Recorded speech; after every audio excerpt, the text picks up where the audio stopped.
vivo que eu tinha esquecido. Não sei se a Maria... Estamos ao vivo e a cores, estamos com a câmera ali. Mas enquanto vocês vão. Boa. Muito bem. Só por causa do espírito.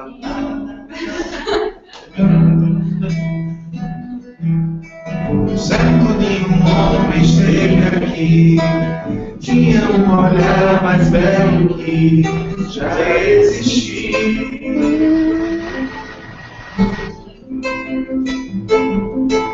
Tinha um olhar no coração, agora mais da canção que já se ouviu. Sua voz falava só de amor, todos os gestos seu era de amor e paz. Ele trazia no coração.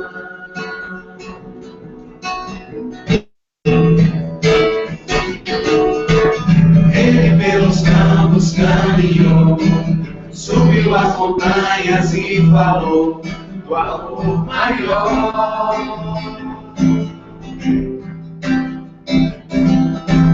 Fez a luz brilhar na escuridão, o sol nascer em cada coração e compreendeu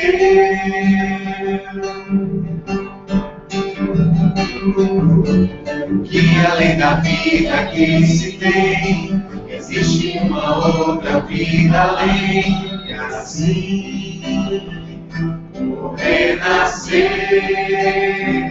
morrer não é o fim.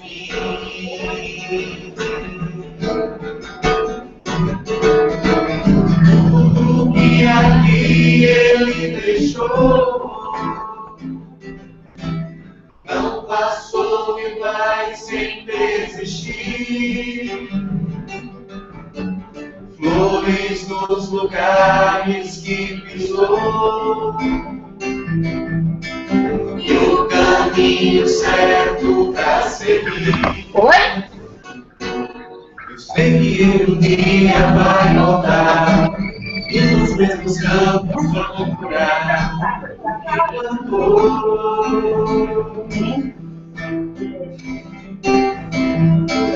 E colher o que de bom nasceu, chorar pela semente que morreu sem florescer.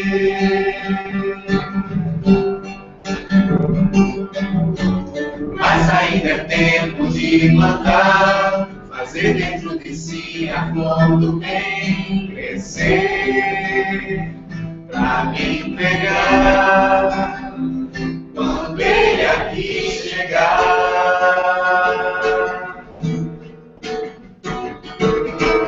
Tudo que aqui ele deixou não passou e vai sempre existir. Flores nos lugares que pisou e o caminho certo pra seguir, pra seguir. Tudo que aqui ele deixou não passou e vai sempre existir. Flores nos lugares que pisou e o caminho certo pra seguir.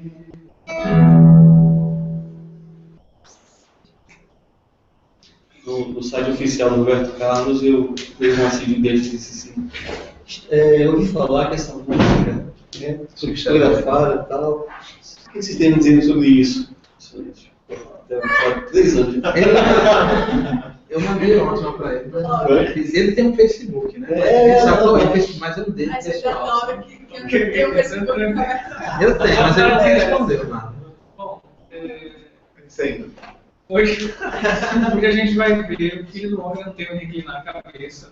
Na perícope, com o Haroldo divide, em geral, a Bíblia de Jerusalém, as Bíblias em geral dividem, a gente teria que ver também, junto com isso, quando Jesus fala deixa os mortos enterrarem os seus mortos, né?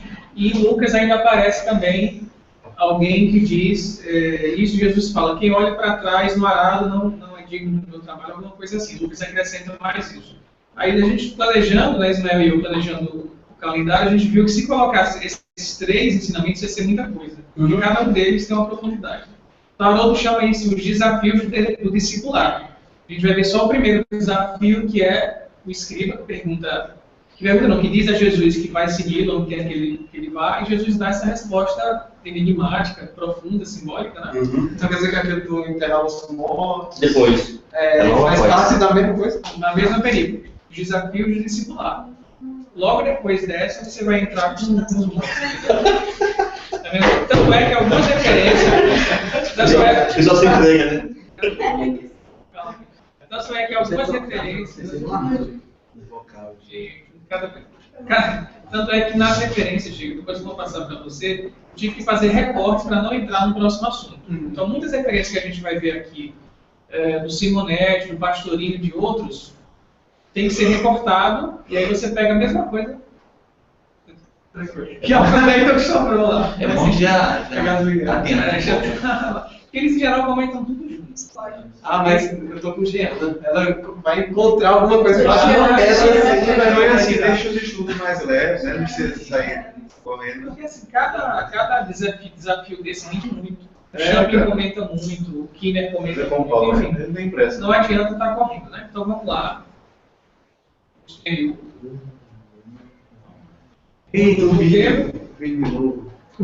o que Vitz fala sobre isso. Mas acho que ele não viu. Pode passar isso, não. Aí a gente colocou um trecho, Eduardo não chegou ainda, não tá? Eduardo e eu, certo, Lula? A gente colocou um trecho, pelo menos quando eu fico responsável, uma das pessoas da dúvida, eu tento encontrar alguma coisa do chamado Antigo Testamento, para a gente ter essa visão sempre completa da revelação, como um todo. Né?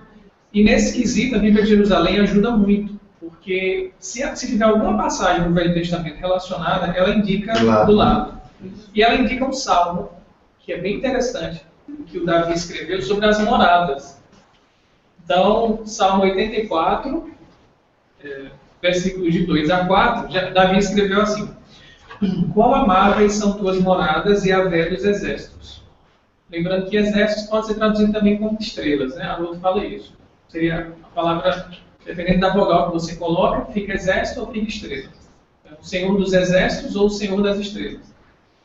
Minha alma suspira e desfalece pelos atos de Yahvé. Meu coração e minha carne exultam pelo Deus vivo. Até o pássaro encontrou uma casa e a andorinha um ninho para si, onde põe seus filhotes. Os teus altares e a Yahvé dos exércitos, meu rei e meu Deus. Então, a interpretação que eu faço dessa passagem é o que? A casa de Deus, os altares, eles são abertos não só para os seres humanos, mas também para os animais, como ele diz aí. Né? A andorinha, o pássaro, quando ele coloca os 2 pontos, encontrou uma casa nos altares de Yahvé. É como se Deus abarcasse, e de fato abarca toda a natureza. Essa questão dos exércitos em relação às estrelas, né? Tem essa questão da palavra. Eu não lembro exatamente qual é a palavra, né? Mas Haroldo fala que é aquela história de não ver as vogais, então dependendo de como você lê, pode ser exército, pode ser estrela. João, tem uma dúvida, sempre tive. Quando fala Atlas, porque para mim Atlas é um ambiente, né? Isso. E é um ambiente físico, um ambiente espiritual. O templo é físico mesmo. Antes então, de você entrar na assim, sala principal, tem uma... Porque isso me remete só um comentário. E se criar templos, entende? Para se criar essa necessidade de se retratar esse templo primário, vamos dizer, primitivo. Aí fica, às vezes assim, também esse templo não é algo pensamento do nosso convívio com Deus também. Não, claro, a interpretação espiritual seria o templo interior, né? Jesus vai bem nesse sentido, mas como o povo de Israel era muito concreto, a ideia primeira para o povo, pelo menos, era o átrio como sendo uma pré-sala, Diego e você pode falar melhor no desenho, né, da arquitetura, para poder você ter o salão principal, né? Seria mais ou menos isso. É isso, gente? O átrio seria. O átrio ele pode ser tanto um espaço central, né, e que ele é descoberto como o átrio, acho que no caso dos templos, a gente estuda isso em arquitetura romana, acho. Ele pode ser essa parte, assim, da frente, justamente antes de você entrar na câmara principal. Sabe como? Às vezes ele pode até ser um espaço semi-aberto. Por exemplo, você tem aqui um espaço fechado, e aqui na frente você tem um conjunto de pilastras, né? E aí é um espaço como se fosse aberto, só que ainda faz parte da mesma coberta. Nas Bíblias em geral, eles trazem uns desenhos. Aí tem lá o desenho do templo. Eu lembro que o ato ficava nesse primeiro momento, até o religioso chegar no Santo dos Santos, né? Que só o sacerdote do Logo quando ele entra, então ele já sente, né? Agora, suspira. quando a gente fala sobre tenda, aí já é outra coisa, né? Não sei como é que ficaria o átrio. Não. Porque antigamente eram as tendas, né? Tabernáculo. Deixa. Dá só um clique na seta aí, direito. Pra frente? A gente passa. Já está ajeitando. Misturou. Isso. Obrigado. Bom, o trecho é curto. Só Mateus e Lucas que escrevem sobre ele. A gente colocou em cima a tradução de Haroldo do lado da Bíblia de Jerusalém, Mateus embaixo a tradução de Lucas, à esquerda de Haroldo, e à direita a Bíblia de Jerusalém. E nós marcamos dois trechos, né, no caso de Mateus e Lucas, relacionando Mateus com Lucas, que teria a ver com o lugar que Jesus teria dito esse ensinamento, e quem conversa com Jesus. Que Mateus vai dizer que foi um escriba e Lucas diz que alguém. A palavra grega é essa, alguém. Não sabe quem foi, né? Mas vamos ler, né? Brasil, pode ler, Mateus? Então, Mateus. Jesus, vendo a turba ao seu redor, ordenou que partissem para o outro lado. Um escriba, aproximando-se, lhe disse: Mestre, eu te seguirei aonde fores. Jesus, porém, lhe disse: As raposas têm tocas e as aves do céu têm ninhos, mas o Filho do Homem não tem onde reclinar a cabeça. Vendo Jesus que estava cercado de grandes multidões, ordenou que partissem para a outra margem. Então chegou-se a ele um escriba e disse: Mestre, eu te seguirei para onde quer que vais. Ao que Jesus respondeu: As raposas têm tocas e as aves do céu ninhos, mas o Filho do Homem não tem onde reclinar a cabeça. Lucas. Haroldo. Enquanto eles no caminho, alguém lhe disse: Eu te seguirei aonde fores. Disse-lhe Jesus: As raposas têm tocas e as aves do céu têm ninhos, mas o Filho do Homem não tem onde reclinar a cabeça. Bíblia de Jerusalém. Enquanto prosseguiam viagem, alguém lhe disse na estrada: Eu te seguirei para onde quer que vais. Ao que Jesus respondeu: As raposas têm tocas e as aves do céu ninhos, mas o Filho do Homem não tem onde reclinar a cabeça. Está de 1,25 aí. Só uma coisa, doutor, fiquei na dúvida. No caso, ele disse assim: vão para outra, que partisse para o outro lado, para outra margem. Tipo, abaixa aí um pouquinho que eu quero A gente vai explicar, exatamente. Então, assim, a ideia é a seguinte: em Mateus, ele fala o quê? Partissem para o outro lado. Então, isso aí é depois da sequência daquelas curas dos endemoniados que a gente viu, né? Então, ele está na região ainda de. A gente vai ver o mapa, na região ali da Galileia, e Jesus ordena que eles entrassem no barco e cruzassem o mar da Galileia. Então, antes de fazer esse cruzamento, ele tem esse momento com o escriba, certo? Quando eles estavam lá se preparando para subir no barco e cruzar. Em Lucas é diferente. Lucas tem essa narrativa depois que Jesus ordena alguns discípulos irem para Samaria tentar encontrar hospedagem. Que é aquela passagem que João e Tiago dizem, né? Fomos lá, ninguém quis dar hospedagem para você e para a gente, e a gente deveria pedir, né, aos céus para jogar fogo nos samaritanos. Jesus dá uma lição. Então, assim, Jesus ele primeiro envia os discípulos, e enquanto eles estão no caminho, por isso que a doutora coloca, enquanto eles no caminho para Samaria, Jesus tinha ficado na Galileia, ele conversa com alguém dessa lição.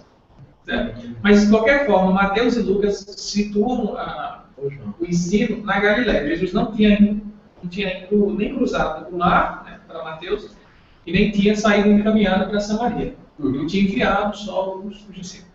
Quando ele fala assim para mim, sempre me chamou a atenção esse trecho. Não tem lugar para reclinar a cabeça. Não é porque não encontraria ou porque ninguém é digno de... Calma, Esse é você bom. chegou no ponto. Então a gente vai ver várias interpretações. Nós estamos bem ansiosos para saber. Calma, a gente vai ver. Daqui a pouco isso aí feito 2 vezes sim, né? Tem que ter paciência. Então, assim, de Haroldo para a Bíblia de Jerusalém, tem algumas diferenças. Né? Haroldo chama turma, chama multidões, a Bíblia de Jerusalém. Haroldo fala outro lado, eles falam margem, mas são diferenças assim que não são tão significativas. Por isso que a gente não marcou, não coloriu nenhuma coisa. O que é diferente é de Mateus para Lucas. Um escriba, designado especificamente, que a gente vê o que é o escriba, e alguém, ninguém sabe quem é. Alguém. Essa frase tem uma música de Vanessa, não seguirei onde for. Qual é? Não é Pedro, É a de Pedro, né?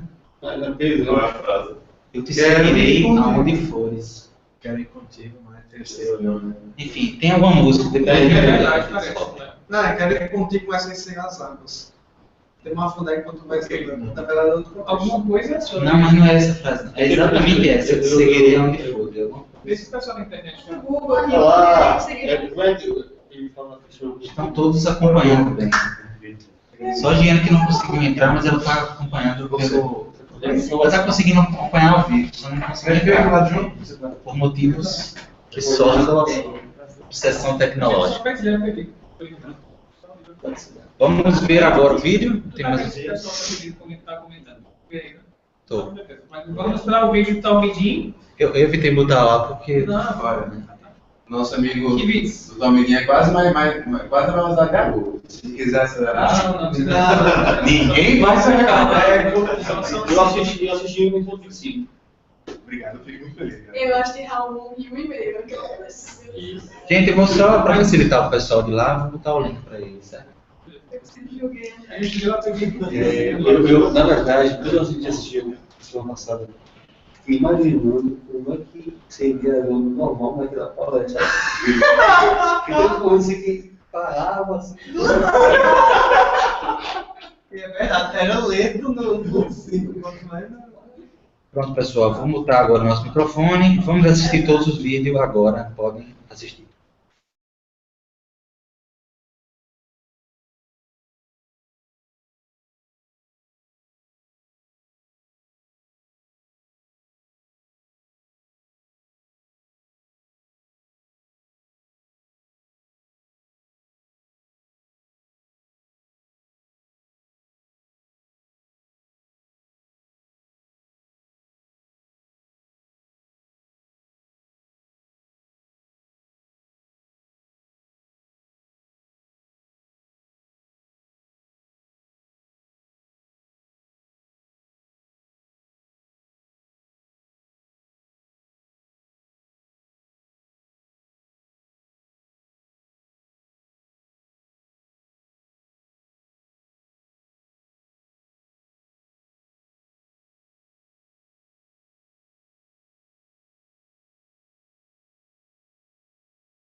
Todos terminaram de assistir o vídeo? Sobre ser idoso mesmo, eu mostro aqui. Ele vai ver o chamado dos discípulos apóstolos. É um número tão recorrente que eu achei que... Podemos Não, mas fazer os comentários? Eu sabia que era. Ele escolhe 12 porque ele sabe tudo. Rapaz, eu gostei do... Quando ele associou, né, com essa coisa da utopia, né, da falta de lugar. É interessante como a gente começa a refletir, né? Ele fala que o homem ainda não tem onde reclinar a cabeça, né? Então é como se ele ainda não tivesse encontrado em que se firmar. Né? A raposa tem a sua toca, né? O passarinho tem o seu ninho, né? Tudo está relacionado à questão de segurança, de firmeza, aquilo que esticar sua base, né? Para que ele possa seguir sua caminhada, né? Mas o homem ainda, por sua teimosia, né? Ainda não tem essa base definida, né? Isso é uma outra perspectiva, mas não é. Mas enfim, valeu. Pode falar. Não, é o seguinte, eu li e reli em casa, né? A gente tem que ter uma percepção realmente bastante aguçada, porque você lê e é tão óbvio o texto, que aí você fica refletindo, bom, se ele não as raposas, sem seus corvis, né? E tal, as aves têm seus ninhos, o filho do homem não tem que reclinar a cabeça. Eu fiquei imaginando, por quê? Esse é o fato dele ser o profeta, o peregrino, o mestre, mas aí, neste vídeo, então nos faz acordar para algo mais profundo. O fato de ele não ser daqui. Então, por que ele teria um local específico para reclinar a cabeça? Se o reino dele não é daqui. Fantástico. No caso, o filho do homem a quem se refere seria ele mesmo. Esclareceu bastante minha dúvida em relação a isso. Jerusalém tem uns comentários que esse homem pode ser mim ou eu. A gente vai ver isso. O filho do homem tem um slide. Não, são 3 slides, eu acho, só sobre o filho do homem. Né? Mas mais comentários sobre o vídeo? Achei interessante, primeiro pela tranquilidade que ele fala, né, comenta e termina. Mais interessante que nós continuamos tranquilos também, né? Isso deixa a gente bem inquieto às vezes, mas a gente está bem tranquilo. E o fator de que ele coloca, eu interpretava anteriormente, ao escutar esse vídeo, a questão do temporal, ele fala, deixa eu enterrar meu pai primeiro, eu interpretava quase como eu interpretava uma música. A frase diferenciada, né? Mas para não me alongar, qual é o tempo?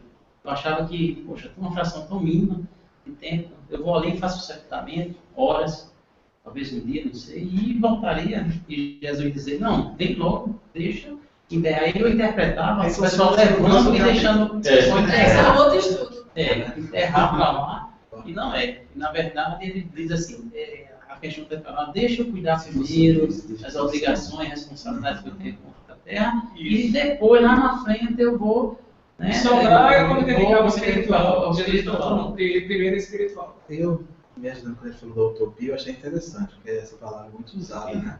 Utopia. E será que quando Jesus disse isso, isso é uma interpretação, né? Que a utopia que ele representava era algo que, inclusive, que existia, natural que existe, mas que aqui no planeta ele ia encontrar poucos que a compreendessem. E seria para ele até mesmo um momento de muito mais trabalho do que descansar, né? Exatamente, o reino de Deus não tem lugar aqui na Terra para demonstrar o que as já sabia. bem-aventuranças são utopias. É algo para a gente um dia estabelecer na Terra, não tem lugar de estabelecer. Mas fazendo uma conexão com os planos, será que nós já sabemos um pouco já através dos livros, né, psicografados, já temos uma certa, depois do espiritismo já temos um pouco mais de conhecimento, sem dúvida. Claro. Mas ainda assim não estabeleceu. A gente tem conhecimento, mas a nossa vivência ainda é precária. Mais alguma coisa do vídeo? A gente pode ir. Marisa comentou aqui, ela disse assim, achei interessante justamente essa parte, em relação ao sepultamento, né? Não pensava por esse lado, de seguir Jesus apenas depois de desencarnar de seu pai. Interessante. Tem outra interpretação em relação a isso. Isso aí a gente vai ver com o Diego e com... Mas é algo que realmente esclarece bastante. Aí vai entrar nos termos, né, de cada passagem. Sim, uma coisa. A gente colocou primeiro aí escribas. O texto que o Kivitz leu, a Bíblia que ele leu, a gente não sabe qual é a tradução. Ele leu Mestre da Lei. Mas o cara vai atravessar para outra margem do mar. Margem do mar, exatamente. Não está lá mar, não tem mar de forma nenhuma, e nem tem mestre da lei. O que tem lá é gramateus, como está aí escrito. E lembra o quê para a gente? Gramática, é aquele que escreve. Mas o escriba, ele escrevia, mas também era um mestre da lei. E esse que traduz é assim. Ele era um homem que não só escrevia, não era só um secretário. Ele escrevia os textos, estudava, tinha um conhecimento. Mas para ser mais fiel ao texto, Haroldo, novamente, né, é bem pontual nesse sentido, o que está lá mesmo é escriba, é o gramateus, aquele que, antes de qualquer coisa ele escreve, depois ele estuda, depois ele ensina. Mas... Já era uma pessoa bem privilegiada naquela sociedade, né? Vamos lá, escriba... Tá, isso pode. Escriba, gramateus. Nome dado a princípio aos secretários dos reis de Judá e a certos intendentes, administradores dos exércitos judeus. Mais tarde foi aplicado especialmente aos doutores que ensinavam a lei de Moisés e a interpretavam para o povo. Faziam causa comum com os fariseus, de cujos princípios partilhavam, bem como a antipatia que aqueles votavam aos inovadores. Daí o envolveu Jesus na reprovação que lançava aos fariseus. A gente lembrou, né, de Kardec, a gente pode estar esquecendo da introdução que Kardec faz no Evangelho, que ele cita, né? Escriba, fariseu. E eu lembrei de colocar Kardec fala de escriba. E ele está muito condizente com o que a gente encontrou nos dicionários. Até para mostrar que Kardec realmente foi pesquisar em fontes fidedignas. Né? Mesmo não sendo da alçada dele em especial, sendo historiador bíblico, né? Não era que ele era mais expert, mas quando ele se dedicou a fazer esse mini dicionário, ele recorreu a fontes confiáveis. Tem tudo a ver com os dicionários bíblicos. Né? E depois veio o Douglas, que também fala dos escribas. Os escribas eram técnicos no estudo da lei de Moisés, a Torá. A princípio, essa ocupação pertencia aos sacerdotes. A principal atividade do escriba era estudar sem qualquer distração, já eclesiástica, como eu vou falar. O surgimento dos escribas pode ser datado depois do exílio babilônico. Em Coríntios 2,5. Parece sugerir. Acho que é crônicas aí. Ok, crônicas, como disse. Parece sugerir que os escribas se reuniam em famílias e associações. Ele fala aí, depois do exílio babilônico, né, na época do famoso Nabucodonosor, Israel foi invadido. E eles foram cativos lá na região da Babilônia, que seria hoje o Iraque, Pérsia. Isso aí é por volta do ano 500 e alguma coisa antes de Cristo. Então, os escribas teriam surgido depois disso, né? Depois que eles voltaram para Israel. E às vezes 14 gerações depois, né? Tem toda a 7, 14, tudo. Algum comentário, gente, dos escribas? Não, de boa. Só uma coisa, eles estudavam a lei, a Torá, mas era como nosso estudo para compreender um pouco mais o que Moisés quis dizer, compreender não sei se tem essa informação, provavelmente sim, mas o que eles estudavam tanto, se dedicavam tanto a estudar a lei em si para se praticar mais e passar para frente novas interpretações como nós fazemos? Eu acho que tem uma prática que talvez se aproxime bastante do que era feito antigamente, né? Que é o que hoje o pessoal faz, por exemplo, que a gente pode encontrar no Talmud, né? Então o pessoal estudava, fazia de repente interpretações. Várias interpretações. O Kardec diz ali, ó, no início eles eram o quê? Os secretários eram espécies que a gente se inscrevia, mas depois eles, esses que eram chamados de escribas, eram como o que Kivitz traduziu, mestres da lei, que estudavam para ensinar para o povo, né? Uma linguagem mais acessível para aqueles que não eram letrados, porque isso é um dado interessante. Quanto você tinha? Isso. Naquela época não é como hoje, que todo mundo tem acesso à escola. Pense no poder, né? Pouquíssimas pessoas. Pense no poder hoje, né? Como você conseguia manipular todo o povo que não tinha acesso. Então o escriba teria a função de traduzir para o povo, já que o povo não tinha acesso direto ao texto. Assim, por isso que eu falei que era privilegiado, assim, não sei se... E como eles... Era um Estado teocrático? E como a questão pelo orgulho, isso é pegado, né, às questões exteriores, né, assim como os fariseus. Então, assim, esse estudo é muito aprofundado. Eu acho que isso perdeu muito nos debates com os concílios, né? Nas questões ali, e só mesmo sem... Brigando pela letra. Os concílios eram uma coisa posterior, né? Depois. Cristãos, né? E a gente vale ressaltar também que tem duas coisas diferentes, né? Tem o sacerdote e tem o escriba. Sim. A gente às vezes tenta botar tudo na mesma saco e misturar, né? É o cara que está lá no templo, pronto, é o escriba, né? O sacerdote tanto faz. E na verdade não é, né? O sacerdote ele está lá para tomar conta da liturgia. E ele tinha que estar sempre puro, né? Então ele não poder tocar morto, né? Poder tocar mulher menstruada, essas coisas. E o escriba não, o escriba é o cara que estava lá estudando, dava que redigia, né? Copistas às vezes ficam como a gente sabe, né? Antigamente você tinha da prensa, então eles ficavam copiando os escritos, né? E de tanto copiar, eles terminavam absorvendo conhecimento, né? Mas utilizavam para dominação. Inclusive a gente pode ver um pouco de como seria esse cenário, né, em Paulo e Estevão, né? Que aí Estevão tem a oportunidade de falar e aí ele vai, sei lá, no Antigo Testamento não, né? Mas no profeta tal, estava escrito isso, e a gente devia fazer isso. Agora, eu tenho a impressão, isso que o Guilherme falou, eu penso que seria o verso. Né? Eles escreviam e aí, por consequência, absorviam. Eles dedicavam ao estudo da lei, né? E faziam as cópias porque tinha uma demanda também, eu acho, enfim. Eu acho que nem todo escriba era copista, né? Aí também não tem como precisar exatamente isso. Com certeza, muitos copistas não eram escribas. Sim. Poucos escribas poderiam acumular as funções no final. Agora, o copista, por ele ficar copiando, absorvia, né? O escriba, talvez a intenção primeiro fosse absorver e depois... Já. É uma questão técnica de função. Até tem um detalhe. Tem um doutor da lei, não é da lei? O Diego falou no Antigo Testamento.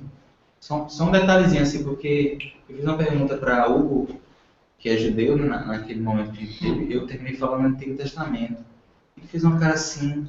Justamente. Mas realmente ele não percebe que Antigo Testamento para os judeus não existe. É um testamento só, né? Não existe o novo? Cara, que interessante. É uma perspectiva, né? O novo não é. Então não fale Antigo Testamento para um judeu. Adorar, Mas vai mais assim, até pra gente que está com cuidado de diálogo interreligioso, o Haroldo fala isso, fala assim, ao Velho Testamento. Então assim, se a gente puder falar Tanakh, para facilitar, é o que a gente chama de Velho Testamento, que a Torá são 5 livros de Moisés. Aí tem os profetas e tem... Então o Velho Testamento seria Tanakh. A gente fala na Tanakh, para eles não se sentirem assim, é velho, está passado. A família dele é judeu ou ele é judeu? A mãe dele. São judeus que vieram da Espanha, uma história. Mas foi Depois eu conto mais para você. Ele vai entender os dois. Como é? Eu sou judeu, você diz Torá ou Tanakh? Se eu falar Torá, são 5 Aí livros mais velhos. um judeu não está entendendo. É os 5 livros. Não, a Taná é mais, né? A Taná é o conjunto completo. Sim. Moisés, eu acho que é todo o Velho Moisés, Testamento. Mas eles estudam também. Sim. Não só a Torá. Não, Claro. Por isso que é mais adequado dizer Taná. Taná. Taná. A lei e os profetas, a lei é a Torá, os profetas. Aí é uma Mas vamos lá, gente. Vamos passar para a próxima slide. Filho do homem. E aqui é a grande coisa, a cereja do bolo. E assim, primeira coisa, antes de a gente passar para Paulo ler, eu não sabia disso, eu imaginava que assim, a gente escuta a expressão filho de mulher, quando Jesus disse que João Batista, dentre os filhos de mulher, era o mais elevado. Ninguém é superior no reino dos céus, dos nascidos de mulher, que João Batista. Essa tem a expressão filho de mulher e tem a expressão filho do homem. Eu imaginava que filho do homem fosse filho do macho, homem macho, mas não é. No grego é filho do ser humano. A primeira coisa é essa, é pra gente colocar na cabeça. Quando ele fala, Jesus se refere a ele mesmo como filho do homem, não é filho do homem, do andros, do macho não, masculino, é filho do ser humano. Antropos em grego é o ser humano, certo? Então não é contraposto a filho de mulher, interessante isso. E houve também, talvez seja um significado, que é a questão ele encarnado, quer dizer, o filho do homem também no sentido de encarnado. Também. Não aparece aqui, talvez apareça, talvez não. Acho que o comentário espiritual fala disso, né? Mas aqui são os acadêmicos, eles não vão entrar E a nisso. sociedade matriarcal é filha do homem. Também não mudaria. Exatamente, mas está falando dele mesmo. Paulo, Vamos lá. Helios tu antro. Muito obrigado, João, por essa parte. Está esperando falar. Este semitismo enigmático tem dois sentidos. Primeiro, um sentido ordinário, homem, ser humano, frequentemente simples equivalente de eu, mim, às vezes por modéstia, como no presente caso. É um sentido assim, básico, né? Eu sou um filho do homem, sou um ser humano como todo mundo. Um ser genérico. Um ser humano, como todo mundo. Mas é interessante o uso da expressão para si mesmo. E sobretudo para Jesus, né? Sobretudo para Jesus. Vamos ver o segundo sentido. O sentido teológico, por referência A Daniel. né? A gente vai ver esse trecho de Daniel, que é muito importante. Em que o título Filho do Homem designa um ser celeste, transcendente, talvez angélico ou até divino, ao qual é dado o reino de Deus. Este ser celeste é mais claramente delineado nos livros apócrifos, Enoque, Esdras, em que é identificado com o Messias. Trata-se, portanto, de uma expressão que se refere paradoxalmente ao mesmo tempo à humildade e à exaltação divina, o que faz dele, apesar das possíveis confusões, uma chave cristológica. Cristologia seria o estudo do Cristo. Então, assim, para quem quer estudar a figura do Cristo, é interessante saber disso. Quando Jesus fala assim, eu, filho do homem, né? Ele está dizendo, ao mesmo tempo, que é simples, que é humilde, e que é o que a gente falava, né? Que é o ser celeste. Justamente por ser celeste não tem orgulho mais. Por não ter orgulho se tornou celeste. São as duas coisas numa só. Eu nunca tinha parado para pensar nesse sentido. E é fantástico. Caridade aí também, de alguma forma. Como é? Caridade com o outro, né? O amor. Sim, ele não se colocava acima de Ao ninguém. mesmo tempo que ele tem essas duas coisas, aí eu não tinha nenhuma. Nem celeste, nem Meu Deus. quando ele cita aí, ó, o livro de Enoque e o livro de Esdras, né? Assim como a gente já escuta falar que no cristianismo tem os livros apócrifos de Tomé, Evangelho de Tomé, Evangelho de Madalena, os judeus também têm livros apócrifos, que não estão na Tanar oficial.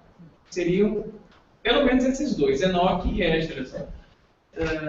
Então, a gente vai ver no próximo slide o trecho de Daniel, que é muito bonito, a visão que Daniel tem, que escreve, desse ser que ele chama Filho do Homem. Né? Isso aí é a Bíblia de Jerusalém, que dá essa interpretação, que eu achei a mais completa. Ela aborda esses dois sentidos de uma forma que, para mim, é a mais completa. Adiante. Vamos Avante. tem mais dois sobre o Filho do Homem. Aí, tem Daniel, aí tem um comentário de Jerusalém e também tem um comentário do Douglas. Mayara, pode ler? Posso? Daniel 7, 13 e 14. Filho do homem. Rios. Quem está dizendo que o Rios parece um espanhol? Hijo. O grego Rios é filho. Daniel. Eu continuava contemplando nas minhas visões noturnas, quando notei, vindo sobre as nuvens do céu, um como filho de homem. A ele foi outorgado o poder, a honra e o reino, e todos os povos, nações e línguas o serviam. Seu império é império eterno, que jamais passará, e seu reino jamais será destruído. Parece uma referência direta ao Messias, né? Ao governador.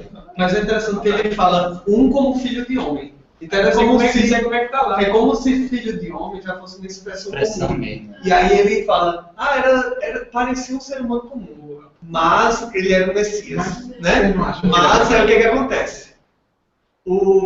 Essa expressão filho do homem, que antes era uma coisa comum por conta da passagem de Daniel, né, pode ter se tornado adquirido um sentido especial por conta disso. Por conta disso, exatamente. Se o Ismael voltar ao slide anterior, ele fala de Ezequiel, que usa a expressão filho do homem. Aí, EZ2 e Salmo também usa a expressão. Mas quando Daniel usa, isso, quando Daniel usa, ele usa em referência a esse ser celeste. Aí ganha esse sentido espiritual. Ganha mais um significado. Deu para entender, gente? Eu entendo. Que coisa linda, eu achei bonito. Eu só penso assim, às vezes, será que não era Deus que ele estava querendo que ele via? Não. Aí me vem isso que deve ser a orientação deles, de nós, que é de que era o Messias esperado, né? Deus nunca vem, ele sempre dá um secretário. Jeová, que a gente fala, né? Jeová não seria o próprio Deus, não. Seria ou o Espírito Superior, ou o próprio Jesus, enfim. Mas Deus. Deus é o... Deus é Deus, né? Aí tem lá pode ler Bíblia de Jerusalém. Tem aí. Bíblia de Jerusalém. O aramaico Barnachá, como o hebraico Ben-Adão. Isso. Filho de Adão, né? Seria filho de Ben-Adão. Ben-Adão. E Axá é filho de... Nachá, não sei. Equivalem. Um aramaico, é um que era aramaico hebraico. Desculpa. Mas o que é Nachá mesmo, eu não sei. Pode ser humano, mas não sei. Pode ser não. Prossiga. E Adão. Adão é não o sei, homem, né? é o... Adão, né? Exatamente. Equivalem, antes de tudo, a ser humano. Óbvio. Mas a expressão tem aqui um sentido particular, eminente, no qual ela designa um homem que ultrapassa misteriosamente a condição humana. Porque ele falou, como filho do homem. Ele viu uma figura de ser humano, com o rosto, com o cabelo, mas... Quem é mais antigo sabe, né? Benolex. Benolex. Parece, mas não é. É porque ele foi muito novinho. Foi uma materialização.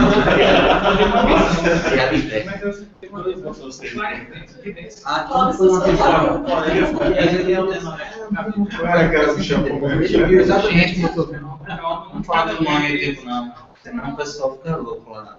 Eu esqueci a piada. Fala, é boa isso que a Antônio vai dizer. Porque assim... Daniel teve uma visão. Uma visão, assim, mas é uma visão como nós temos em sonho, ou uma visão por ser um momento de prece. Você tem aquela visão, uma visão como acontece as materializações. Você está andando no canto, você vê um espírito. Sim, mas materialização todo mundo vê, mesmo quem não é médium. Materializou todo mundo. Você bate foto, você pesa a pessoa. Pega na pessoa, corta a cabeça. Sim, mas foi isso? Aí o texto não dá mais, mas assim, pra gente saber como é que foi. Mas eu acho que foi uma visão... Deus médium fornece ectoplasma para materialização. Uma vez materializado, materializou. Aí a gente... Eu vejo. Pelo texto, eu acho que não foi materialização. Daniel era um médium vidente. Ele viu esse Não, em visão ele viu. Ele viu a evidência. Ele viu o mundo astral. As minhas visões de Ele era médium, né? E aí embaixo tem um comentário do Douglas. Vamos lá.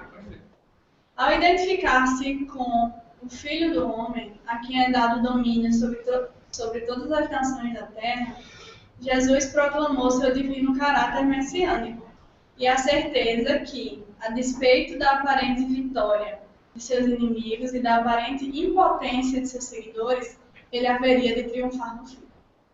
Já dá interpretação. A Douglas já não faz uma análise de texto, já interpreta. Sentido Eu espiritual. estou adorando essa passagem. Eu não estou adorando a próxima vez. Vai ter figurinha da Raposa. Sério? Sabe como me custa? Vocês que a luz alerta não é aquilo alerta. Quando alguns teólogos, né, das suas tendências religiosas, eles vão, às vezes, cometer um pouco dessa questão de colocar um pouco da sua interpretação. Sim, claro. Todo. Não existe historiador. Historiador, eu ia falar. Ninguém que seja assim.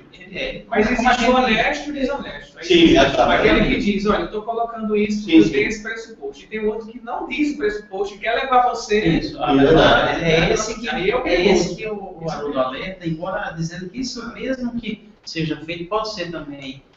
isso é inconsciente quase. Ele acredita de tal maneira que termina cometendo esse ímpeto de levar a pessoa ao erro com ele. Os empolgados. Achando que está certo. Não, eu tenho que ajudar esse pessoal a acertar comigo que está errado. Verdade. Isso é uma empolgação demais. É complicado, né? Ele tem que ter muita... O que eu admiro muito em Haroldo é isso. É a forma cautelosa que ele tem. Até o Cazuza conversou comigo hoje.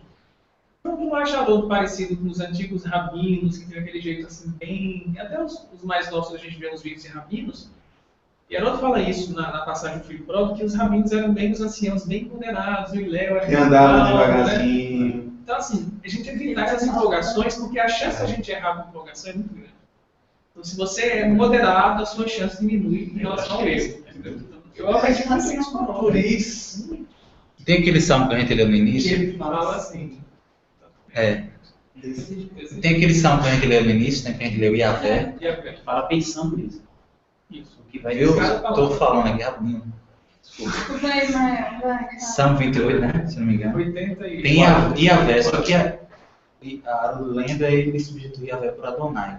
E Iavé é uma transliteração do nome de Deus. Mas Deus é o impronunciável. Ninguém sabe como é que se pronuncia. Isso é uma postura de um judeu mesmo. Então, ele certamente foi um judeu. Tem as 4 letrinhas lá, né? Rio Jerusalém bota Iavé, mas não é isso. Então é melhor dizer outra coisa mesmo. Deixa eu jogar uma coisa comigo agora. Merlânio disse que conversou com o Celestino. Celestino disse, a fofoca da fofoca. Que Aba não é papaizinho. Papaizinho é Abalef. E Abalef é o diminutivo de Aba. Mas aí, só joguei, tá? Mas tem outro. Joaquim Jeremias, um grande historiador, muito reconhecido, que fala isso, reproduzido por Renekiewicz.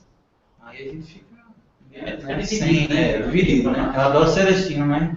Mas é uma fonte muito confiável, né? Joaquim Jeremias é uma fonte muito confiável. Mesmo que não seja, mesmo que para eles tivessem uma expressão papaizinho, eu nunca vi, mas mesmo que tivesse, o que é sem dúvida é, como Jesus chama Aba, é um tratamento de intimidade. Isso ninguém pode tirar. Se era intimidade de paiinho ou de pai, essa sutileza a gente pode discutir na linguística, mas ele está dizendo assim, não era aquele Deus distante, ele chamava de Deus de um ser próximo a ele. Okay. Isso é questionável. Ideal para Abalef, uma letra. São 3 vezes. Isso aí é meu lado. Vamos lá. É o último exemplo. É interessante. Eu nem sabia. Pesquisar. Um judeu. Só estou repassando, gente. Aí tem um comentário. Mais filho de curiosidade. Falta. Tem um comentário do Stern, né, que é aquele que faz um judeu messiânico, né?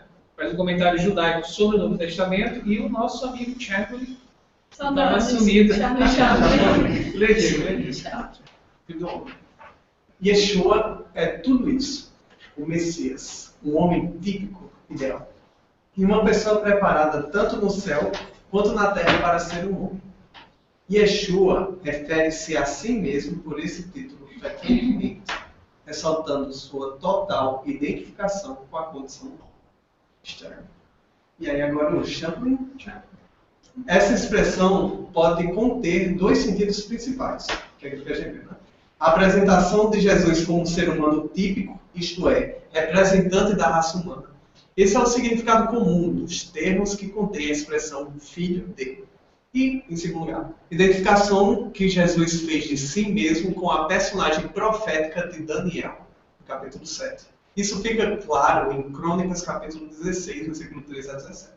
Tudo indica que Jesus usou esse termo com ambos os sentidos. Então, nas nossas pesquisas não vimos, dos comentadores ditos acadêmicos, ou comentadores bíblicos, uma terceira interpretação que não seja o que o Chaplin diz e que a Bíblia de Jerusalém já tinha dito, né? Essas duas. Mas assim, Uma terceira a gente não viu. representante da raça humana, mas de alguma forma pode-se pensar assim que o corpo dele não era um corpo totalmente humano, que ele tinha faculdades especiais. Então, quando ele encarnou, ele veio com essas faculdades. Mas, pensando bem, parece que ele foi humano, né? De uma forma. Motivo de discussões árduas, históricas. Achou o movimento espírita. No meio. Mas eu acho que Aí vai até botar o galinha toda. aí são opiniões. Eu acredito que Jesus veio com a ferramenta que provar que com a ferramenta que a gente tem é possível vencer também. Mas vamos. Eu tenho umas considerações, depois que eu assisti o Alfabeto, mas enfim. Não, mas a ferramenta, a gente tem potencialidades em certos momentos que a gente não saberia usar agora. Ou poderia até usar. E Jesus, pelo conhecimento, já desenvolvia isso, mas que as ferramentas que nós tínhamos na vida, isso aí, assim, é a minha opinião. Mas a opinião de Mas não limita Jesus, isso não limita Jesus, isso não tira o poder de Jesus, o fator dele vir como homem. Porque nós temos ainda potencialidades e a gente é capaz de se deslocar, fazer teletransporte, porque senão certo médico... Não, eu compreendi. Eu acho que isso é agora, mais realista, né?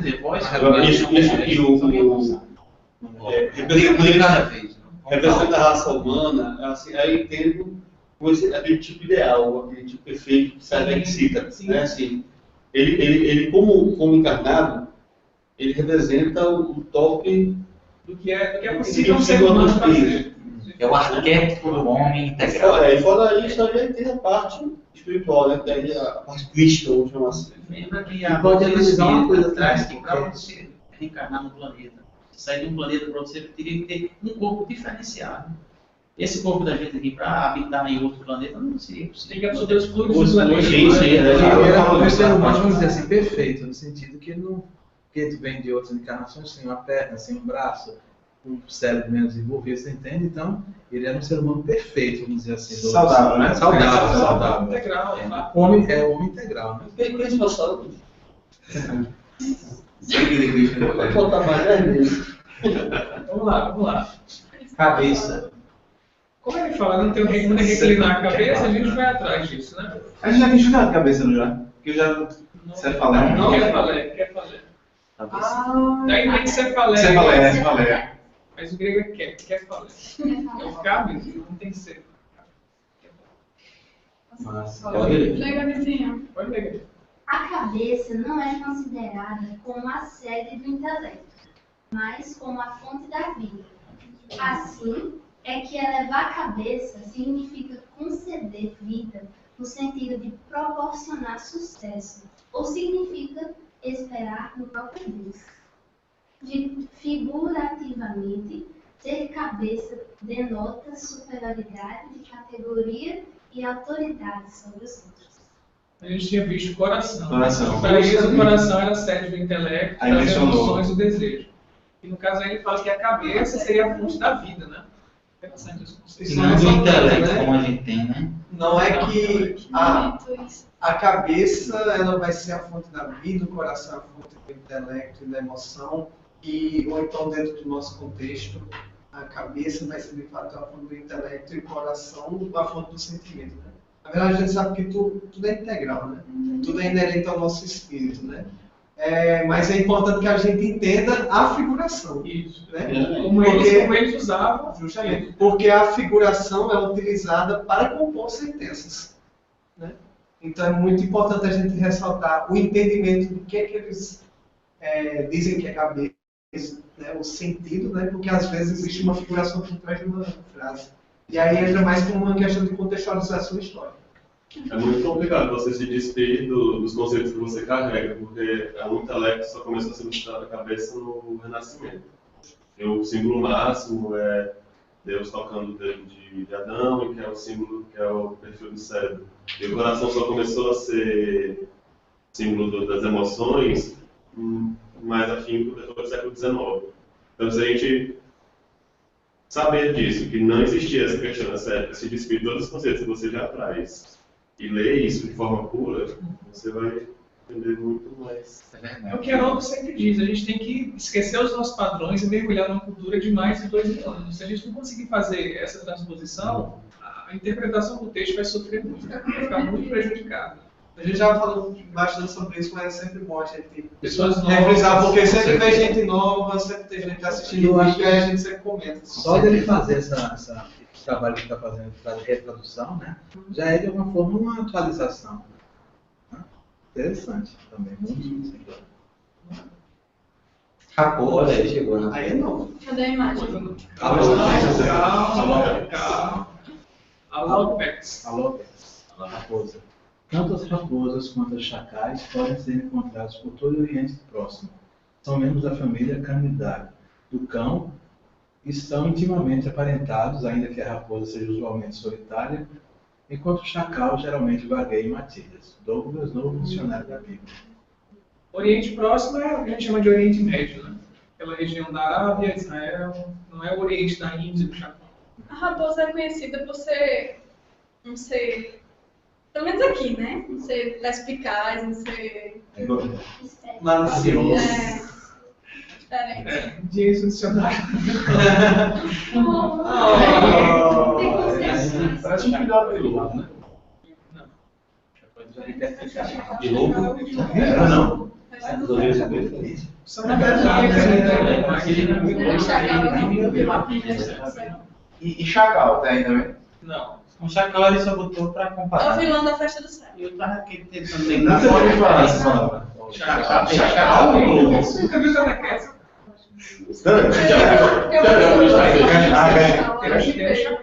Qualquer estado egípcio, vocês vão chacais. Na era da Rinsa, já conversa. Interpretação. Vamos lá. Toca Poleos. Toca Poleos. Toca covil, esconderijo, caverna onde se refugiam os animais selvagens. Aí as nafuzinhas. Raposinha na toca. Nas lojas, observando.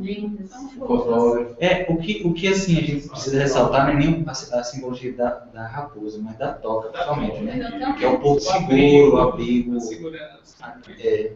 conforto. É o lugar. também. É o lugar, né? Ela tem um lugar. Aí tem a questão do não lugar do indivíduo. Exatamente. Verdade. Ninho. Eu não achei pássaro, eu olhei lá no dicionário, passarinho, então ficou só um ninho mesmo. Aves no céu não tem lá no dicionário. Você vai rodar no que ele falou lá em casa. Catasquenos, isso aí é palavra grega. Catasquenos. Local onde se arma a tenda. Isso é importante. Local de habitação. Reduto ninho. Bom, o primeiro significado que ela coloca é onde se arma a tenda. Então, para o judeu, armar a tenda aqui é o meu lugar. Eu tenho o meu lugar. Está associado do período do exílio do Egito. Porque eles sempre foram povos nômades até se estabelecer na que eles chamam de Canaã. Né? Até prometida que seria a atual Jerusalém. Israel não todo, Israel, não só Jerusalém. Então, aí são os quês e os quens. Agora a gente vai ver o onde, que a gente comentou um pouco. Tem um mapa depois, mas aí tem a expressão que ela coloca em Mateus para o outro lado, seria Eistoperan. Espera é lado, não tem nada a ver com o mar, porque Talas é outra coisa. A imagem é lado mesmo. Larissa, Ismael? Larissa, né? Larissa. Para o outro lado. Eu já li tudo. O outro lado seria a margem oriental do lago de Tiberíades. Então, se Jesus tinha ordenado irem para a margem oriental, é porque ele estava no lado ocidental, não tendo ainda cruzado o lago de Tiberíades, no momento em que conversava com o escriba. Essa dedução do oriental para o ocidental, isso veio de onde? Não só minha, o Champlin fala isso, vários outros falam a mesma coisa, mas nenhum tinha explicado. Então eu fui lá no texto e a gente veio onde é que ele estava antes, né? Ele cura a sogra de Pedro, próximo a Cafarnaum. Tem diversas curas, próximo a Cafarnaum. Fica do lado esquerdo, pode mostrar. Né? E aí, onde tem aquela lua ali amarela, se não puder analisar, aí, então essa luazinha amarela seria a costa ocidental, né? A costa do lado oeste, que Cafarnaum fica desse lado lá em cima. Tem um Cafar ali, Cafarnaum.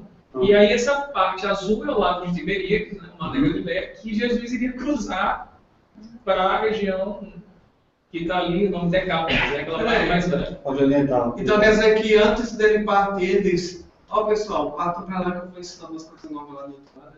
Ele ordena que eles partam para sair da multidão e vai fazer alguma coisa. Vai ter a tempestade. Porque tem uma vai ter a tempestade. Talvez ele já estivesse prevendo assim, né? Ó, sai de perto de mim, caraca, doido, olha aí. Sai de perto de mim, né? Porque, ó, vocês ainda não tem pé no chão aí pra aguentar esse negócio aqui, não. Vai ter aqui. Ele provou que não tinha. Então, depois que ele conversa com o escriba, tem a tempestade, aí dizendo que ele ordena os discípulos vão preparar o barco. Sim. Quando eles estão preparando, Jesus dá a missão ao escriba.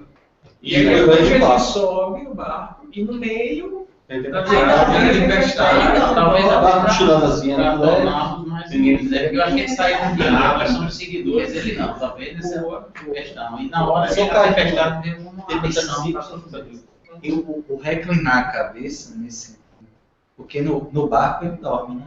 Inclusive Um travesseirinho, né? Travesseirinho. Não é no sentido literal, né? Não. Porque logo após ele reclina a cabeça. Caramba! Foi o que ele perguntou. Não é dormir, não é isso. Eu tenho um lugar próprio de repouso, eu tenho o meu canto, não tinha canto. Ele não tinha A mente dele trabalhando muito, né? Essa mensagem de Jesus a gente não pode confundir com, assim, dizer assim, eu Eu não paro nunca, eu não repouso, existe a lei de repouso. Quer dizer, não, mas eu digo assim, Vocês não me dão que descanso. ele não tinha aqui na Terra um lugar dele, como fosse um santuário, um oásis para ele. E outra, o que é uma casa normalmente nos passa assim? A gente vai se acomodar na casa. Eu lembrei. Vou pegar Divaldo. Divaldo ele viaja bastante. Né? Volta a Mansão é aquele porto. É um lugarzinho. Ele sabe que tem aquele lugar. E Jesus veio numa missão, assim, curta, em termos de anos. Ele não tinha tempo, não deu para ter esse vou ficar aqui. Tanto que ele ficava na casa de Pedro, né? Ele ficava, cara, usou só para poder, mas aproveitando realmente o tempo Mas eu acho que o contexto é muito mais espiritual. Sem dúvida. Sim, não. Mas aí você acha que vai pegar tudo nessa questão. Não sei se próxima terça vai ser só a face. Não sei se tem muito eu antecipei, né? Desculpa. Os hindus, né? Que eles se reúnem em locais para. É como se eles procurassem esse local e não fosse em casa. Fosse um local espiritual e também de relaxamento meditativo. Os templos, né? As sinagogas, como centro espírita funciona. Vamos andando? Nayara comentou aqui o seguinte: eu vejo esse lugar para reclinar como o mesmo que toca o ninho, um lugar para se refugiar, para chamar de casa. Isso. Ele não tem uma casa dele, ele morava, repousava mais na casa de Pedro, né? Agora vem os comentários bíblicos. Crisinhas. Coisa de Maiara, cara. Vamos agora seguir na sequência. Agora, comentários bíblicos. É o bom, né? Não, são os comentários da passagem, já é um sentido mais espiritual. Tá? Não é mais sobre as palavras, é o contexto. É o versículo inteiro. Já leu Laila? Laila? Acho que não. Sim. Vamos lá. Os discípulos geralmente agiam na condição de servos de seus rabinos, seguindo ordens práticas relevantes para o trabalho do mestre e sua escola, aprendendo seus ensinamentos. Isso aí quando ele fala assim, ordenou que partissem para o outro lado. E o texto não diz. E eles ficaram conversando, não. A ideia foram na hora que Jesus mandou. Tem uma coisa interessante. Uma obediência do discípulo em relação ao mestre. Eu não sei, tá no Oriente, né? Oriente Médio, mas enfim, né? No Oriente é muito comum, assim, quando você tinha um mestre, né? Por exemplo, sobretudo na prática das artes marciais em si, né? Quando a pessoa chega e diz, eu queria aprender sua arte marcial. Muito bem, você ganhou um pouquinho, vai dar a vassoura pro cara varrer, entendeu? Então é interessante isso, porque realmente você se dispor a ser o discípulo do outro, você está se subjugando à situação do servo dele, para que ele possa te ensinar. Sem o Miyagi, Daniel teve um momento que Jesus faz uma referência a isso, ele faz um comentário, ou seja, o centurião faz um comentário em relação aos comandados. Sim. Ele viu em Jesus e também nos seus ordenados, mesmo espirituais, essa condição, mandar e obedecer. Então, o nosso, até uma analogia, né? O militar também, quando está em missão, que ele está em missão até quando termina a missão. Ele não tem aquele momento de dizer, não, agora eu vou repousar na hora que não. O repouso pode vir, pode não vir, pode ser em outro momento. Em missão, ele não pode, só quando ordena o seu mestre. Aí o centurião faz essa referência, o inverso. Só para antecipar uma coisa que eu desconhecia também, só fui ver na tradução de Haroldo, Lucas usa muito uma expressão chamada comandante. João diz, comandante, para onde é que a gente vai agora? Eu nunca vi isso na Bíblia de Jerusalém. Eu fui ver a Bíblia de Jerusalém, a mesma passagem que Haroldo coloca comandante, ele coloca lá mestre. E não é mestre que está em Israel, é comandante. Então tinha hora, segundo Lucas, que eles chamavam Jesus de comandante no sentido como se fosse um general que estava ordenando as coisas. E a Amélia Rodrigues usa comandante num dos textos que a gente vai ver. Interessante as correspondências, né? Agora, a Amélia não usa esse termo por acaso. Ao fazer esse comentário, assim, é óbvio, eu quero entender que nós somos como um exército, apesar de que Chico fala também, Chico Xavier fala nessas expressões, somos soldados, ou então estamos em guerra, no sentido dessa luta, mas no sentido de que, quando a gente está numa tarefa, a gente tem que estar mergulhado nela mesmo. Ou a gente está ou não está, mergulhado nela. E isso acontece já em algumas situações da nossa existência, já em frações, quando a gente é um bom comandado, já é uma grande, assim, caminho, uma pedida, eu coloquei nesse aspecto, para que a gente entenda esse aspecto de missão. Não que Jesus precisasse de um escravo, um servo, ou nessa condição pejorativa, mas numa condição de elevação, né? Da importância da missão. Eu acho que não dá muita gente colocar nessas questões Jesus como ele falando enquanto individualidade, sabe? Ele sempre é representante mundial. Aí nós somos servos. Isso. Né? Deveríamos ser escravos dessa lei. Quando eu falo de soldado, tem uma certa ideia de, isso aqui é o que virou quartel, tal. A gente tem essas expressões, né? Então, é bem assim. Né? Exército de Cristo. Mas você vai ver o quartel, você vai ver na disciplina, você vai ter umas questões. Isso. Você recebeu o exército? Não. Eu fui militar, hein? Aí pode ler o Vamos ver o comentário de Champ. Provavelmente Jesus assim ordenou para evitar maior contato com o povo, pois precisava descansar do esgotamento físico. Então, só Paulo, lembrando que ele tinha feito várias curas antes. Então, é uma possibilidade que o Champ coloca. Faz isso aí. Ele está fazendo uma relação que ele vai incluir depois. Essa referência também tem o propósito de fazer ligação entre as ocorrências anteriores e as que são registradas em seguida. A saber, a tempestade acalmada é a cura dos endemoniados gadarenos. Depois da tempestade, ele vai lá e desobsedia vários. Quem participou do seminário do NEP estudou essa passagem. Verdade. Ok, vamos lá. Já estava acorrentado, né? Vamos lá. Olha, Maura, versículo 19. Eu te seguirei almas de fúrias. Mateus 8:19.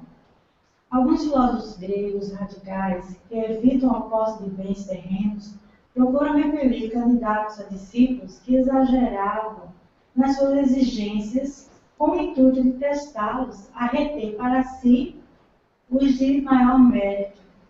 Quando ele fala assim, a gente vai ver outros comentadores. Eu te seguirei aonde fores. Aí Jesus olhou para ele e disse, não tenho lá na cabeça. Então, assim, é aquele bem empolgado que vai ser, acha que vai ser o grande discípulo, né? Então ele já dá uma resposta assim, ó. Sabe de nada. Sabe de peso da cruz, não. Então joga água no fogo da pessoa, né? Interessante que a gente discutiu sobre isso na reunião antes de começar a evangelização, né? A gente estava discutindo o que é que te motiva, né, a evangelizar. É interessante isso, que às vezes a pessoa que simplesmente se deixa levar pela empolgação, né, ela não tem uma tarefa. Agora, quando você tem um motivo, aí é diferente. A tua razão, qual é o teu motivo. Agora, muita empolgação, muitos chegam na empolgação, por exemplo, eu estou espírita mesmo. E depois encontra o e daí também esse caso. Depois encontra o quê? Talvez a motivo. Está sendo empurrado pelos outros, depois se acha. Esse é décor, esse é fino. Mas no caso de relação naquela que era mestre de ciclo individual, aí é diferente. Aí a gente tem que perceber que a pessoa estava realmente preparada. A gente vê isso muito em relação a palestrantes espíritas também, né? Como às vezes a gente se... Em geral, existem muitas pessoas que idolatram de uma forma assim. Mas é um início de um despertar, né? Às vezes a vontade é só de usufruir dos frutos, de estar do lado de alguém famoso, de achar que por estar do lado da pessoa, está seguindo, vai usufruir de algum privilégio. E Jesus chegou e disse para o cara, não tem nenhum privilégio. E tem cada mais próximo de Jesus. Né? Assim, mas ele está atrás, na verdade, de algum tipo de benefício. Nem que seja o benefício de causar inveja para alguém. Sabe? Mas o orgulho é tão sabe, a gente vê a foto, não sei com quem e tal, sabe? E você o orgulhoso ele não tem isso, né? Eu acho assim, não existe orgulho se você não imaginar que você causa inveja a alguém. Aí você a famosa ostentação. Agora só lembra uma coisa, o inverso disso também é interessante. A Haroldo já ficou em aeroporto por aí sem ninguém buscava. não, ninguém vai não, porque é Haroldo e tal, e tu for lá, cadê o povo? Cadê a pessoa que... É porque aí são os dois extremos, né? Os extremos, Não, a gente tem que fazer essa tarefa, porque se ninguém for pegar, vai ficar Eu acho que aí não vai a intenção. Né? São dois extremos. Intenção. Transportar o trabalhador, você tirar uma selfie e mostrar que a questão não tem de cada um, a gente fala muito assim. Às vezes a pessoa quer antecipar uma coisa, tudo bem, ele vai chegar a ser aquilo, mas só que não naquele momento. Né? Próximo slide. As raposas têm tocas e as aves ninhos. O filho do homem não tem onde reclinar a cabeça. Comparações com animais constituem uma técnica pedagógica bem difundida. A exemplo dos pescadores e dos coletores de impostos, os carpinteiros eram mais bem remunerados que os trabalhadores do campo. O chamado de Jesus, e não a pobreza involuntária, é o que os lançava a ele e seus seguidores no caminho de uma vida de sacrifício. Aí tem duas coisas. A primeira coisa é um comentário bem breve, ele não fala mais nada aqui, né? Em relação aos animais, ele não fala de raposa, qual seria o símbolo, nem as aves. Só diz que usar animais para recurso pedagógico é uma coisa comum, mas não diz significado de raposa e lobo. O de baixo faz relação ao filho do homem não ter onde reclinar a cabeça, certo? Não tem nada a ver com a raposa nem com as aves. Está dizendo assim, quando Jesus fala que não tem onde reclinar a cabeça, não que ele fosse, entendendo que ele era carpinteiro, que ele fosse um Zé Ninguém, um miserável. Ele tinha condições. Está dizendo assim, o carpinteiro naquela época tinha condições, não era um miserável. Então, assim, a pobreza dele era voluntária. Eu tenho condições de ter coisas, porque eu sou carpinteiro. Mas mesmo assim, eu renuncio a essa condição de ter bens materiais para pregar a palavra de Deus. Então, como ele fala aí, o que marca o chamado não é a pobreza involuntária. Porque quem nasce miserável e vai ser um seguidor, muitas vezes vai porque não tem outra coisa. Eu sou miserável mesmo, não tenho nenhum luxo, vamos seguir esse homem que está dando cura a todo mundo. Outra coisa é você ser rico e renunciar, porque você percebeu a grandeza e você quer se submeter à disciplina do outro. É diferente. Então, os pescadores tinham condição social boa, não eram miseráveis. Os pescadores? Também. Aí está falando, pescador, produtor de costa, carpinteiro. Em relação aos homens do campo, né? Os agricultores seriam a condição mais baixa, né? E aí carpinteiro, pescador e coletor de impostos como Mateus tinham uma condição menor. Talvez até porque o peixe fosse uma matéria muito utilizada. Naquela região? Sim, extremamente. Esse é feliz, né?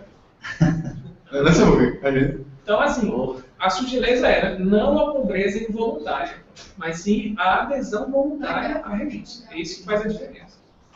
Tem um outro trechinho de Champion, né? Jesus comparou as dificuldades que enfrentava na vida diária com a condição dos animais e dos passarinhos, que realmente gozam de um pouco de proteção contra os elementos da natureza.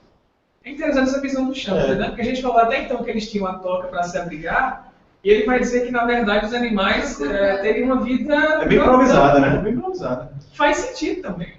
Mas a gente acha que a que faz mais sentido é o contrário. Eu realmente não. Também acho que é o outro. Mas a gente colocou porque ele falou. Não, é importante ver. Não, eu não concordo com o Champion aí, não. Também não. Eu acho que o sentido é outro. Ele fala que os outros têm onde ter segurança e eu não tenho nenhum. Porque, na verdade, a toca... No texto tem massa. Tipo, as raposas têm tocas e as aves têm ninhos. Mas o filho do homem, como é que está escrito? Não tem massa. Não tem massa. Tem sim, mas o filho do homem não tem um recurso. Ou seja, é o sentido contrário do outro. E é o que faz mais sentido, mesmo se não tivesse mais. Porque uma toca, se for ele aqui, meu amigo, é uma condicionada. Né? Se coloca de uma forma tal que você está indo ali, você é atacado. Mas vamos seguir? Mais uma vez, tem o filho do homem. É mais mesmo, fala não tem onde reclinar a cabeça. Mais uma vez. Quem? Dudu? Primeiro, né? Muitos judeus palestinos eram pobres, mas poucos não tinham casa. Jesus desistira até mesmo da moradia para viajar e era completamente dependente da hospitalidade e ajuda dos outros. A gente estava comentando antes. Renúncia voluntária dele.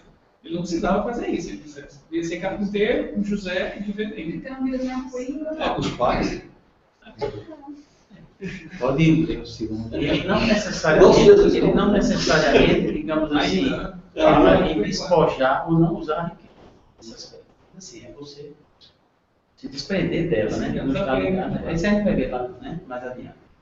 Então, Jesus exigia que os homens calculassem o preço do discipulado antes de se lançarem ao mesmo, para que nem desperdiçasse o tempo de Jesus e nem se fizesse tolos. O homem pode seguir a Jesus apenas aparentemente por longo tempo, embora não seja discípulo legítimo, simplesmente porque as circunstâncias não o forçam a sacrificar a própria vida por causa do Senhor. Mas aquele que não se sacrifica em autonegação, na questão da santificação e serviço por outros, na realidade está habitando com lazer em Sião, não sendo autêntico discípulo de Cristo. O que é essa? Sião é, assim, a expressão eu não achei, assim, ele não cita onde é que está isso, talvez esteja no Natanar. Natanar? Não. Sião é relativo a Jerusalém, não o Monte Sião. Seria isso. Então, assim, eu posso, como a gente é espírita agora, a gente é evangelizador, monitor, palestrante. Será que a gente faz algum sacrifício para fazer essas coisas? Ou isso ainda é cômodo para a gente? Como ele está dizendo, se você não realmente faz um sacrifício, se você não zera a zona de conforto, como está sendo bem falado, a gente ainda não está, em realidade, servindo ao Cristo que chama. Agora você vê esse sentido. Você pega, por exemplo, Madre Teresa de Calcutá, o Chico Xavier. Né? Eles tinham uma renúncia quase completa de si mesmo em relação ao outro. Mas para eles, é por isso que está o sacrifício, está enviado, né? Porque para a gente que é pouco sacrifício. Porque na minha perspectiva, é você, poxa, eu não estou podendo estar saindo, curtindo, enfim, estou só me dedicando ao próximo. Eu já sei. Não entendi, não. Não? Eu não curtindo. Agora, Essa é a encarnação do sacrifício. a gente fala, eu estava vendo bem assim os livros, essa psicografia, né? E a gente vê também saindo um pouco do plano terreno, do plano espiritual, aquela legião de espíritos que vão atender, né? Naquelas regiões mais difíceis, umbralinas, que quase vivem naqueles locais. E as pessoas, já melhor a gente ter um local de trabalho como esse, para servir a Jesus, qual é a insalubridade desse trabalho? A gente procura geralmente um trabalho menos carregado. Não, eu quero isso aqui não. Comunidade, trabalho em comunidade. Aí vem uma questão que eu falo do moço americano. Quem se fez o próximo, né? Isso. Que aí você escolhe, né? Olha, eu quero aquele próximo ali, que aquele ali está mais perto de mim, sentido social. Mas é mais fácil, Isso aqui eu vou buscar a felicidade, não buscar o trabalho, né? Ensina a atividade, o serviço, convocar o serviço, né? Então o sacrifício está nesse sentido. Eu acho assim, a questão do sacrifício é você cumprir bem a sua missão nesse poder, você descobrir qual é, você se espiritualizar e fazer o que é possível para você e até se for impossível. Porque uma mãe, às vezes, para cuidar de uns filhos, ela já sacrifica tanto, né? E outra coisa, eu sempre sou chamado, eu sinto isso, vontade de fazer algum trabalho, como você falou, nas comunidades. O quilo, né? A campanha do quilo. Eu acho isso tão importante. Às vezes é até mais importante que só ler, né? E às vezes o sacrifício, só para comprar, desculpa, o sacrifício do soldado, a gente vê muito soldado reclamando porque estão ali sem ter o que fazer, parado. E eles queriam eles queriam estar guerreando, né? Queriam estar defendendo a pátria. Mas graças a Deus está em momento de paz. Então, o sacrifício para ele pode ser uma situação, mas às vezes eles estão numa situação só de vigilância. Para passar a encarnação toda e somente naquele momento fazer um ato de defesa. Aí também a paciência, o entendimento da missão que ele falou. Eu não posso agora querer a missão do Chico Xavier para ser igual ao Chico. Acho que isso a gente vai ver também lá na frente. Então a gente tem uma missão que isso pode nos orientar. Não é também. Pode falar. Você fala, depois ela fala, depois ela. Não, é que lendo. Esse é o último slide, gente. Lendo essa última parte, eu lembrei. Quando tu foi fazer um seminário lá em Recife, lembra que a gente foi escutando a palestra de Haroldo sobre a parábola dos dois filhos, o filho pródigo, enfim, que fala dessa diferença dos dois irmãos, sei lá. Sim, os irmãos, os filhos, né? Aí, que ele fala a diferença dos dois irmãos no sentido de que aquele que ficou com o pai, ele ficava mais por essa relação de comodismo e tal, mas não quer dizer que ele era superior àquele irmão que foi, enfim, ganhar o mundo e acabou retornando aos braços do pai. Teu pai foi quando eu entendi. Não, separável. Mas é bem parecido. dois filhos. Ah, sim. A gente foi escutando no seminário que o Marco fazia. Escutei Tomé primeiro, depois. Laura, fala. Pequeno comentário, né, que eu não tinha percebido ainda. Ainda sobre o não ter onde reclinar a cabeça, né? Que me veio em mente também, né? Esses grandes seguidores de Jesus, me veio vários na minha mente, como o Chico, né? Que é um grande exemplo, Maria Teresa de Calcutá, Irmã Dulce, São Francisco de Assis, né? Que, se você perceber direitinho, ele não tem bem onde reclinar a cabeça, porque a questão da missão, eu acho que é o principal na vida deles, né? Então, tudo começa no grande exemplo de Jesus. Quer dizer, foi uma reflexão muito, para mim, foi algo muito especial, porque eu pude refletir sobre isso, já li tantas vezes. Essa passagem eu nunca prestei atenção. Né? Quando a gente lê, assim, querendo aprender, a gente percebe muitas nuances. Se a gente relacionar essa questão da cabeça com uma moradia mesmo, como a gente fala uma relação, com a questão material, né? Então, há uma renúncia total. Isso. Até porque também, se você for analisar Jesus solteiro, se tivesse uma casa, por exemplo, você trabalha na casa. Você desvia, é sério, você tem nível tão voltado, né, da questão da missão, e um mês diferente. Aí é trabalho dobrado. Agora, Marisa comentou algo. Isso, ele tocou. Você é só uma brincadeira. Aí quem nós vai no colo. Gente, Marisa comentou algo aqui que. Viu, gente? Marisa comentou algo aqui. Fala, Marisa. A Marisa falando. Esse pessoal adora. Não, mas ela escreveu aqui, eu vou ler, porque tem muito a ver com o que o Mara falou também. Pode abrir pra gente ver as pessoas. Engraçado que quando ela falou, Marisa também estava falando sobre Francisco de Assis. Opa, aqui não vai falar, não. Eu vou ler, gente, porque teria que fazer um procedimento aqui. Algo que sempre recordo é que Francisco de Assis, na hora de atender os necessitados, tomava para si os trabalhos mais difíceis e deixava aos outros franciscanos mais fáceis. Ele é aquele que não tinha onde reclinar a cabeça mesmo. Foi um grande exemplo, deixou toda a fortuna, né, para seguir. Vamos fechar para a gente falar da câmera ainda, né? Tá com hora pra... Exatamente, a discussão continua. Próxima vez a gente já mandou o dever de casa. Beijo, Lili, saudades. Mandar pra gente, pelo Face, pelo WhatsApp. É até sexta, né? Até sábado, a gente mandou sábado toda semana. Até sábado, né? A gente fazer os slides. Recebemos o hálito de Deus aqui, ventos. Agora. Até sábado, né, João? Até sábado. Mandar pra gente o dever de casa, pra gente fazer os slides. Ô João, eu queria te perguntar se você podia passar esse vídeo agora aqui, bem curtinho. Pode, fica com tempo. É sobre o Pai Nosso. Fala do projeto. Na verdade, esse aqui é um... Mas não é bom de fechar logo. Eu acho melhor fechar. É como um vídeo sobre o Pai Nosso. Pode ser a pressa. Não vai ser a pressa, não seria isso. Mas será que não vai ser bem que a gente vai depois passar esse vídeo na programação do Portal de Ação também, já lançar agora aqui no YouTube? Mas a gente fala só, não. Pessoal, já pode gravar? Não. Pois é, eu tô falando, vamos fechar, isso aqui é para sair. Não? É por causa dos espíritos que assistem a reunião e trabalham ajuda, né? Eles... Um vídeo, na verdade, esse vídeo... eu queria perguntar a dupla, porque eu pensei agora em ser uma reflexão final, mas não tem a ver com o assunto também. É um assunto que nós já vimos. Nossa, Muquinha, vá, Silvio. É porque isso não é falando, gente. Tô brincando. Vai, se você quiser.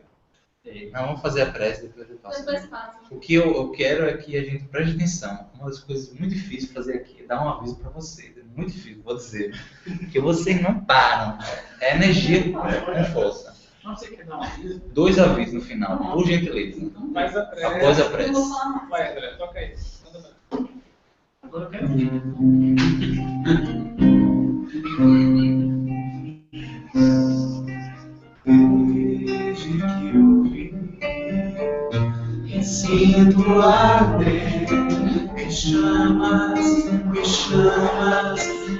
teu pescador. Vi suas curas, branduras na voz, o sol e ternura, com medo da boca. Deixei meu pai, meu lar, meu cais, e guardei meu lugar junto a ti. O amor demais me fez capaz de curar em teu nome a mim. Filho do trovão, deita tua cabeça sobre mim. Mãe Maria, eis teu filho ao lado da cruz. Sou apenas João, o trovão apacentado. Testemunharei por ti, seja onde for. Não te queimarás no óleo que ferver por mim, pois tu viverás para contar o presente e o futuro aos homens. Chamas e chamas, chamas e chamas, chamas e chamas, chamas e chamas.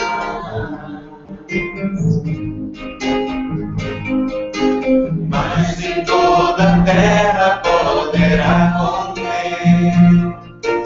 todos os livros que se puder escrever, as coisas que viver. Chamas e chamas, chamas e chamas, chamas e chamas, chamas me chamas.